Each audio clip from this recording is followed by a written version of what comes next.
Η φωνή των βιβλίων. Κώστας Ακρίβος, θαύμα και αντίθαυμα.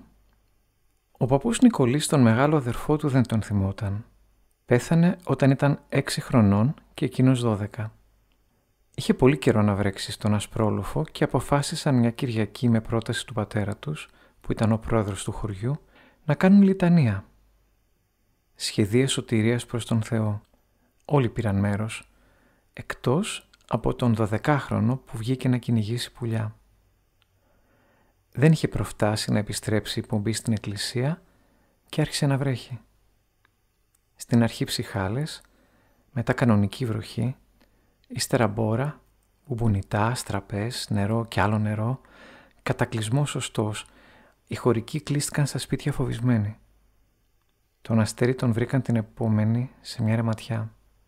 Το κορμί του είχε φουσκώσει από το νερό και στη μέση κρεμόταν η αρμαθιά με τα σκοτωμένα κοτσίφια.